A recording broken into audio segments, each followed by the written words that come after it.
So now the G20 is done. Clearly, many are saying this is historic for the fact that the joint declaration was announced, the economic corridor, the biofuel alliance. But now it's going to be back to politics. We know that the special session will begin of Parliament from next Monday. It's going to be for 5 days. Surely the G20 will feature in some big way in that Parliament session. How has the opposition been reacting to the events in Delhi over the last couple of days? Well, I mean, they have not been enthusiastic at all, but more than that, I would say it's largely the Congress party. I mean, I would still say that Mamata Banerjee has been a little bit more astute, so as the other political parties, even in the India front, have been very careful and nuanced in their responses, because they do know the perils of attacking the government on the G20, especially on the threshold of success of the New Delhi declaration. They know that this is something which could boomerang on them. That's why they have been very careful. Mamata Banerjee, in fact, attended the presidential banquet. She's not been speaking out much, and of the Congress party is the one who have been the most critical. Even as we speak, and I was noticing it the whole of yesterday, they have been taking pot shots at the G20 summit. First of all, saying it's no big deal. We did it too. We also had international summits which we hosted. So what's the big deal? It's overhyped. It was very natural that India would get presidency. And second, of course, they kept on raising the Manipur issue, the Adani issue, by making a point that when you talk about one earth, one family, one future, all that the Prime Minister cares about is himself and one corporate sector and so on and so forth. But apart from that, taking constant personal pot shots at the Prime Minister has been the point. And, you know, I mean, in regards to the facilities at the Mandapam, all of this has been raised. So I suspect that when the Parliament session begins, that special session, that attack will particularly come in from the Congress party. And very quickly, at the presidential banquet yesterday, barring the Himachal Pradesh Chief Minister, the three prominent Congress Chief Minister, whether it's Ashok Gehlot, Bhupesh Baghel, as well as Siddaramaiah, all three of them gave a skip. Of course, officially, they are not giving any such reason that they are boycotting it, having attacked the BJP for not giving importance enough to President Murmu during the inauguration of the new Parliament session. They certainly cannot afford to say so, but the fact remains is that only one Chief Minister among the Congress party actually turned up at the presidential banquet late last night.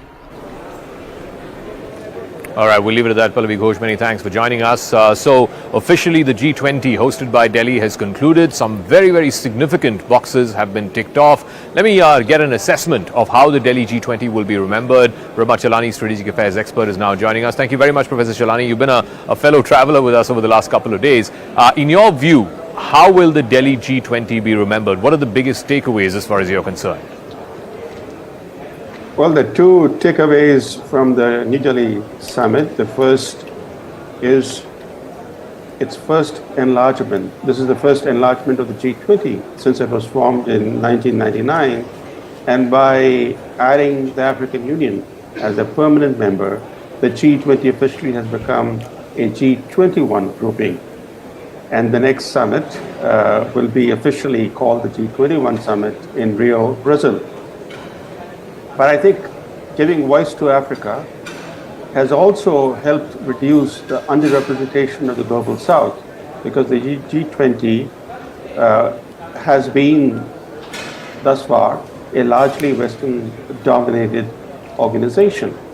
So including the African Union was a very important step in making the G20, now the G21, more inclusive. The second aspect which will be remembered is that after the great division and acrimony in Bali at the last G20 summit, not many expected the New Delhi summit to produce a forward-looking consensus document. But to the surprise of everyone, not only did the New Delhi summit produce a consensus document, it produced a 37-page forward-looking document that addresses all the key global challenges. And the contentious section on Ukraine really reflects the new realities a year and a half after the war in Ukraine began, because there is a degree of Ukraine fatigue that is setting in even in the West. And therefore, compromise became possible in New Delhi. That by itself was so important, so critical to the eventual adoption of the 37-page consensus document. I also want to ask you about your thoughts on this new economic corridor that's been announced from India through Saudi Arabia and the UAE all the way to the Western European countries of France, Germany and Italy, of course backed by the United States. Do you think this is the most significant challenge to the Belt and Road Initiative of China and of Xi Jinping? In fact, it's exactly 10 years since the Belt and Road was launched. Do you think this is these countries sort of throwing the gauntlet down at Xi Jinping and specifically on the One Belt and One Road? I think both the announcement of this corridor as well as the G20 decision to help reshape multilateral lending organizations like the World Bank, making the World Bank larger in terms of its lending capacity. These developments are clearly a counter to China's lending power. China has emerged as the world's largest sovereign creditor to developing countries. But the problem with Chinese lending is that it's very opaque.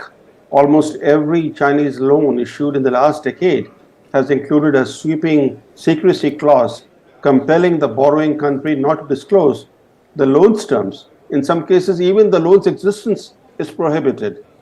The result is that many African, Asian, and Latin American countries have become ensnared in a debt trap, leaving them highly vulnerable to Chinese pressure to pursue policies that advance Beijing's economic and geopolitical interests. So there is a pushback now, even in the developing world, against this sort of predatory lending by China. Given this reality, the Biden-initiated corridor, the Biden-initiated attempt to reshape and enlarge the lending capacity of the World Bank, these are moves clearly designed to utilize the new environment, the new geopolitical environment, to push back against China's colonial-style lending practices. All right, Professor Brahmacharani, thank you very much for your thoughts, your perspective on what has been achieved at the Delhi G20 edition. Clearly, these are the big two takeaways. The fact that a joint declaration was arrived at, the language of the Ukraine war, in the Bali declaration was just 2 paragraphs. It's now been expanded to 8 paragraphs. Of course, you can criticize it for saying that, it does not name Russia directly. That's perhaps why the joint declaration came about. The other important thing, of course, is this economic corridor, which is huge. It is unequivocally the biggest challenge yet to China's Belt and Road Initiative. We'll play out a soundbite of the German Chancellor Olaf Scholz. He's spoken to the news agency ANI, and right after that we'll also play out an excerpt from the interview that I had with Professor Jeffrey Sachs from Columbia University, and he too thinks that this challenge to the BRI in the form of this economic corridor from India through Arabia and through to Europa, as many call it, that is the most significant development out of the Delhi G20. Von Staaten der Ukraine außer Frage steht, dass nicht mit Gewalt Grenzen verschoben werden sollen. Und ich bin auch sehr froh darüber, dass erneut noch einmal ein klares Bekenntnis gegen den Einsatz von Nuklearwaffen hier zum Ausdruck gebracht worden ist. Und das, finde ich, sind gute Ergebnisse, die für diesen Gipfel hier festgehalten werden konnten. Für mich ist auch wichtig, dass es hier ein neues Miteinander gegeben hat zwischen den klassischen Staaten des Nordens in Europa und im Norden Amerikas und den Ländern im Süden Amerikas, Asiens und Afrikas. Eine gute Kooperation mit bedeutenden G20-Staaten, deren ökonomisches Gewicht und deren wachsende Bevölkerung in der Zukunft auch dafür sprechen, dass wir jetzt die Grundlage dafür legen, dass es gute Zusammenarbeit gibt.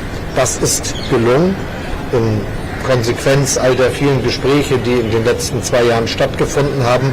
Und diese Kooperation hat es dann auch möglich gemacht, dass Entscheidungen getroffen worden sind, bei denen Russland akzeptieren musste, dass die Weltgemeinschaft die gewalttätigen Prinzipien russischer Politik nicht richtig findet, sondern sich auch mit den Worten, die hier gefunden worden sind, dagegen stellt.